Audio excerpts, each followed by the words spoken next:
kembali lagi di Rina Kamedia Channel.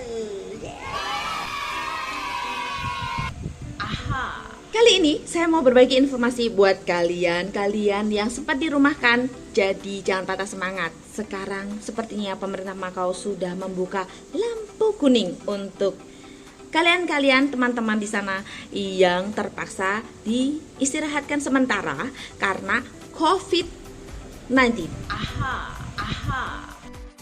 Seperti apa beritanya? Mari kita lihat. macaudailytimes.com.mo.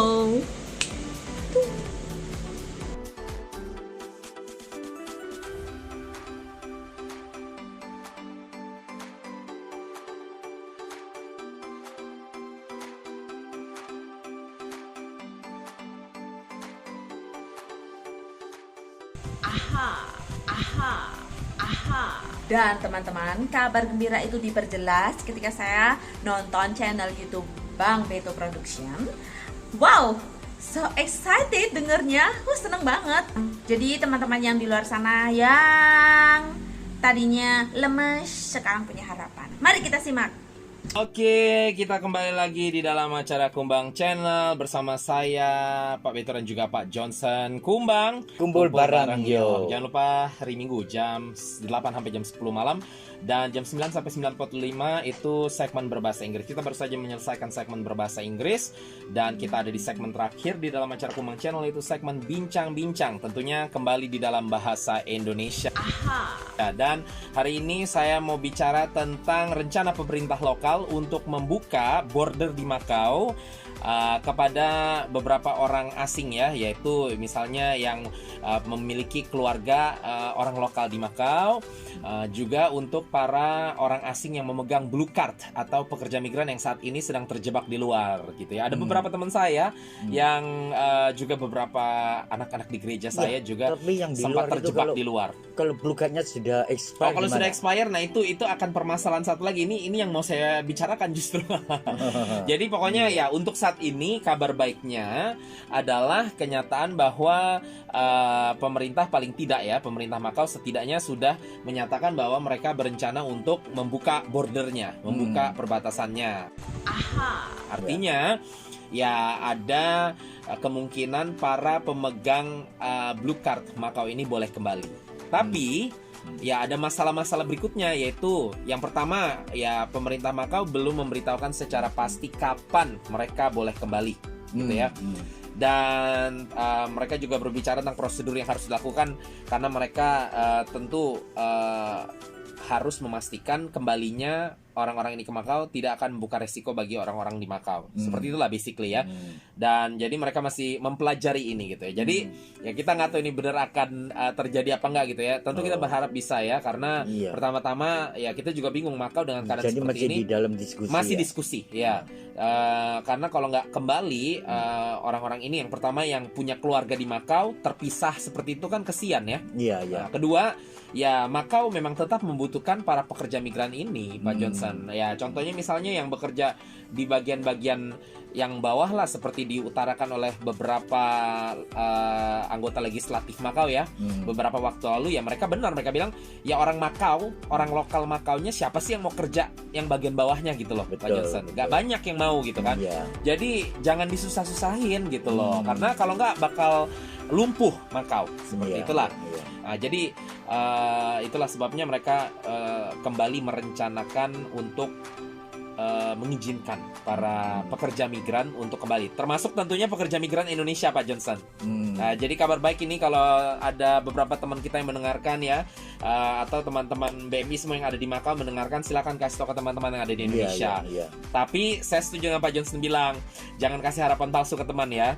Jadi kita ikutin dulu beritanya seperti apa gitu, Pak Johnson ya, supaya tahu prosedur jelasnya. Karena memang ada beberapa hal yang harus kita perhatikan. Seperti tadi pertanyaan Pak Johnson adalah, coba sebutkan lagi pertanyaannya Pak Johnson. Pertama yang sudah expire itu. Nah, jadi ada temanku begitu. Oh, ada banyak. Iya. Bisa kembali enggak? aduh Pak, itu visaku sudah habis Nah, gitu. ya pemerintah sih belum berbicara apa-apa tentang itu Pak Johnson. Jadi kita nggak tahu ya, karena begini, waktu saya kembali dari Jakarta itu, bukan Jakarta malah, dari Bali ya, karena kan saya di Jakarta hanya transit Pak Johnson. Iya. Waktu saya kembali dari Bali, itu kan saya check-innya di Bali semua tuh Pak Johnson ya. Jadi saya harus diminta paspor saya, ID saya untuk check-in di Bali ya. Karena kita udah nggak keluarin barang-barang lagi di Jakarta, sudah langsung dur ke Hong Kong. Nah, Iya. tapi kita harus tunjukin kita punya surat izin dari pemerintah Makau bahwa kita boleh kembali, gitu ya. Nah, di saat itu ada beberapa orang yang akan kembali ke Hong Kong dan Makau, itu yang ID-nya juga udah keburu habis Pak Johnson. Ya, sebenarnya salah satunya saya, ID saya belum habis, paspor saya belum habis, tapi paspor saya kurang dari 6 bulan. Nah, logikanya biasanya di dalam situasi yang normal dengan paspor yang masih kurang masa berlakunya dari 6 bulan itu tidak diizinkan untuk terbang ke negara orang Pak Johnson. Iya, Ya, tapi saya diizinkan dan semua orang saat itu diizinkan karena lagi masa pandemi seperti itu. Yang penting dapat surat izin dari Makau menyatakan bahwa memang saya pemegang ID Makau dan saya boleh kembali ke Makau seperti itu. Jadi saat itu juga disediakan kertas oleh bandara di Indonesia yang menyatakan bahwa ya saya paspornya atau ID saya sudah habis masa berlaku jadi pihak Garuda atau pihak Cathay Pacific atau pihak apalah pesawatnya itu tidak bertanggung jawab mengenai kita punya ID atau paspor kita yang sudah habis masa berlakunya gitu ya. Tapi tetap diizinkan pergi Pak Johnson. Jadi artinya ada kebijakan tersendiri terkait pandemi COVID-19 itu gitu loh. Nah, kita nggak tahu nantinya apakah untuk para pemegang blue card juga akan diberlakukan seperti demikian. Iya, ada kemungkinan. Mereka juga ada surat itu dari pemerintah, mereka lagi cuti ke Indo. Iya. Karena terlalu lama nggak ada pesawat, nggak bisa kembali, akhirnya visanya sudah habis kan ya. Habis. Saya kira begini ya, ini harus kerjasama dengan kantornya ya. Karena pada hakikatnya kalau kantornya masih tetap mau mempekerjakan mereka, kantor, saya rasa kantor bisa appeal ya ke pemerintah dan mengatakan, loh ini saya punya pekerja semua ada di luar Makau, bukan karena kehendak mereka, karena pandemi COVID-19 membuat kita harus tutup kita punya bisnis beberapa waktu. Jadi mereka keluar dari Makau loh, gitu. Nah, sekarang kita sudah beroperasi lagi, kita tetap mau pekerja ini untuk perusahaan kami. Nah, tapi mereka punya blue card habis masa berlakunya.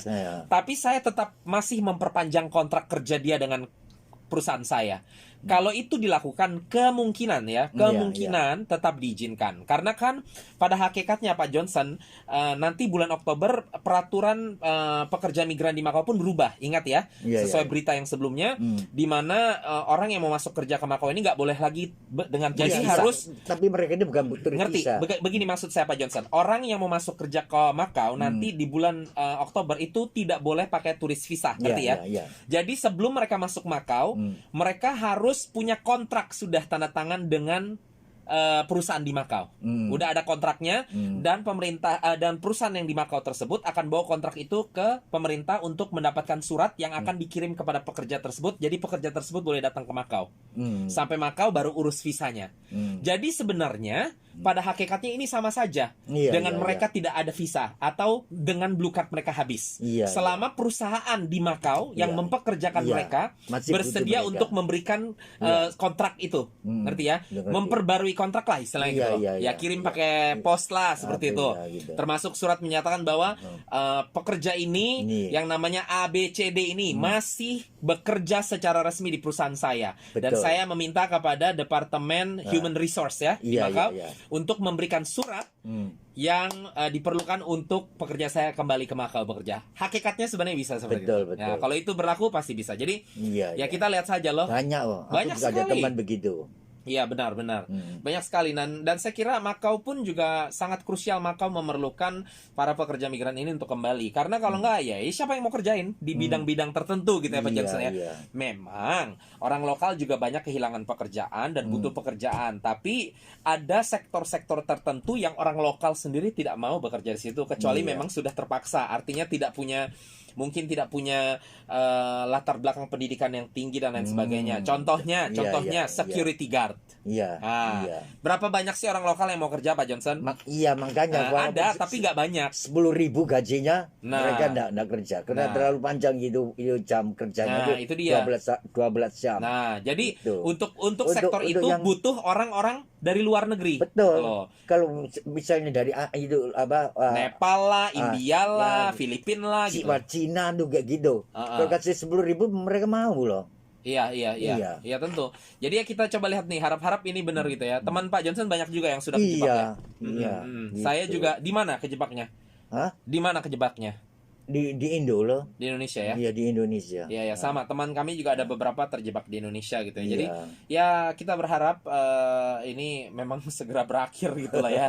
Emang ini membingungkan, kesian untuk teman-teman kita yang megang blue card juga, tapi juga kesian untuk bisnis yang di Makau, Pak Johnson, karena ya Iya. butuh pekerjaannya. Contohnya restoran-restoran yang sekarang waktu itu tutup, Ya, sekarang sudah buka. Nggak mungkin nggak ada mereka pekerja. hire orang lokal, gajinya ketinggian. Tentulah. Nah. Mana bisa 7.000 bisa pakai orang lokal. Nah, orang lokal nggak akan mau gitu ya kan. Dan Ah. sementara perusahaannya nggak mungkin hire orang lokal karena Iya. gila nggak mampu bayar kalian gitu loh. Iya, betul. Jadi kalau nggak ada staff di dalam restoran mereka, akhirnya caplap loh. Caplap lah, Bangkrut iya, perusahaan bangkrut mereka juga lah, kan. Nah, tentulah. akhirnya kalau Ah. berapa banyak perusahaan bangkrut, ya ini akan berdampak negatif untuk Makau sendiri ya toh. Iya, betul. Gitu. Jadi kita harap ya ini benar-benar akan menjadi nyata ya, bukan cuma sekedar rencana doang gitu. Iya. Kita harap ini akan menjadi nyata. Tapi untuk saat ini ya udah, kita juga nggak mau kasih harapan yang sedikit Tapi terlalu besar gitu ya. belum diumumkan. Belum ada tanggalnya, belum ada jelas, baru rencana. rencana. Baru Tapi, rencana. Ya udah, kabar baik. Kabar baik. Kabar lah, baik. iya. Artinya kan sudah tidak no sama Iya, sekali gitu loh. iya. Cuman ya itu harapan kita ya biar tidak terlalu lama, karena kan kalau rencana itu artinya bisa juga tahun depan loh Pak Johnson. Iya. Jadi kita harap nggak terlalu lama juga, dan kita berharap ini memang benar gitu ya, karena Iya. ya itu seperti tadi kita Jadi utarakan mereka yang masih sangat di penting. luar itu masih ada harapan bisa kembali lagi. Betul. Ya. Gitu. Ya kita lihatlah, kita ikuti perkembangannya, tapi jangan kasih harapan terlalu tinggi juga, Iya. karena nanti akhirnya kecewa teman-teman kita kesini. Iya. Yang penting kasih tahu mereka masih ada harapan. Jadi Iya. kita coba ikutin berita yang baik, ikutin prosedur ketentuan yang diberikan oleh pemerintah, ditambah orang Indonesia, sekali lagi orang yang percaya kepada Tuhan, ayo kita berdoa ya, supaya kondisinya menjadi baiklah juga untuk Indonesia Iya. sendiri. Karena kalau Indonesia terus tinggi jumlahnya, maka Indonesia bisa di-ban secara sendiri loh Pak Johnson. Karena salah satu ketentuan dari pemerintah setempat juga tergantung dari negara asalnya. Kalau negara tersebut kasus COVID-nya terlalu berbahaya, dipandang berbahaya untuk Makau, maka bisa tetap nggak dikasih masuk, ngerti ya? Jadi ya Indonesia harus menurun. Jadi kita berdoa juga untuk Indonesia supaya kasus COVID-19-nya menurun juga gitu ya. Oke, waktunya sudah habis Pak Johnson. Kita akan tutup malam hari ini. Aha, baru saja kita mendengarkan penjelasan dari Pak Bito dan Pak Johnson. Gimana teman-teman? Rasanya happy gitu ya rasanya. Saya juga sama, se-happy banget karena pastinya akan mengurangi nilai tingkat pengangguran di negara kita masing-masing. So,